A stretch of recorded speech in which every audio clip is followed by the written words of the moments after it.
go back to environmental economics. Can you speak a little bit more what exactly it entails? You already mentioned about implementing values, but I want you to expand a little bit more also on how you came. What's your primary goal when you talk about environmental economics? And I want you to also mention what you said about action. I really want you to expand more what exact action you think needs to be taken. I will give you an academic response at the beginning, and then I'll be more explicit and probably more simple in following that. Wonderful. Environmental economics is a profession in which we use the toolkit of economists.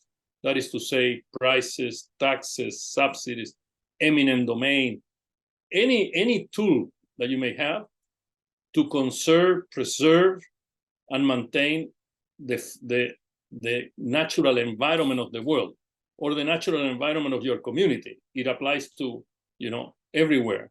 So if I want, for example, to protect the forest, I will have to think about the property rights systems that are available for me to exclude those who are damaging the forest. If I want to preserve the lion or the elephant, I need to create national parks, provide domain, eminent domain, so that exclusion is created from those who are destroying our animals and our, biodiversity and our forest and so on. If they are polluting the oceans, we can put taxes, change technology. We have a big toolkit that applies. That's environmental economics. But environmental economics, for it to work, you need to go inside and ask yourself, what is your understanding about nature?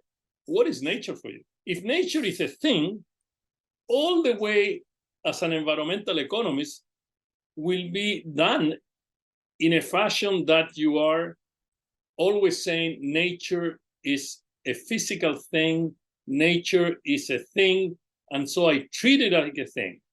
But if you have a different level of consciousness and you yourself realize that nature is a living being, then your view of environmental economic shifts profoundly. Now, we economists are taught something that everything becomes today individual materialism, to have, to possess, to accumulate. And so in trying to possess and accumulate, we can cut so many trees, so many natural forests. We can encroach into the areas where, wildlife exists and now it doesn't exist.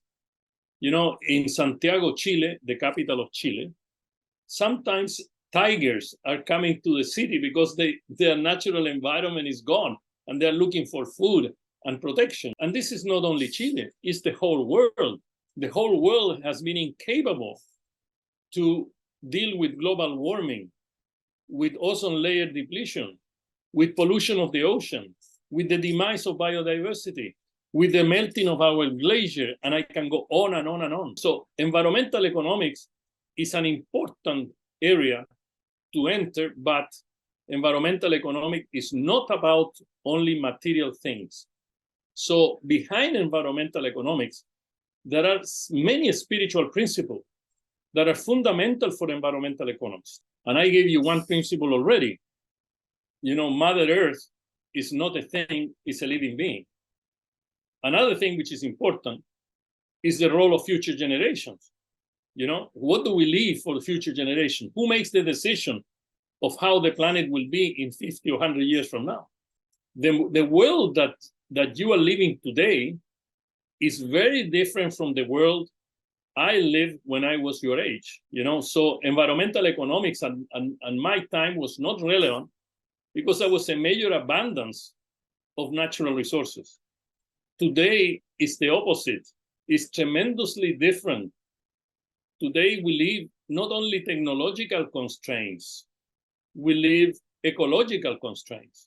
The real constraint for the future of humanity is ecology, is not technology. And if these systems, this ecological system collapse, you can have the best robot, the best artificial intelligence, but we're gone. This is not possible to keep going on as if these ecosystems will survive the intensity of extraction, the intensity of use, the intensity of consumption, and so on.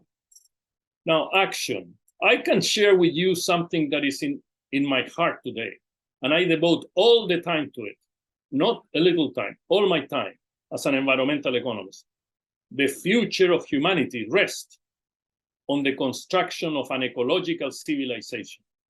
This is what really matters to me, that the future is this ecological civilization with the principle that all life matters, that there is no right to destroy, that values are central to the future of humanity, that we need to have a system of values that allow us to have a commonly shared future.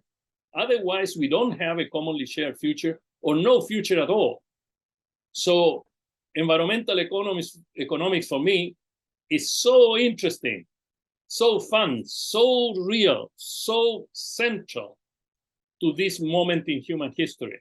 I never thought when I got my PhD in 1975, 1976, that this profession will be so important from the material as well as from the spiritual dimension of human life. So action, yes, let's construct together an ecological civilization. And an ecological civilization is not homocentric, and it's not just nature. That's not ecological civilization.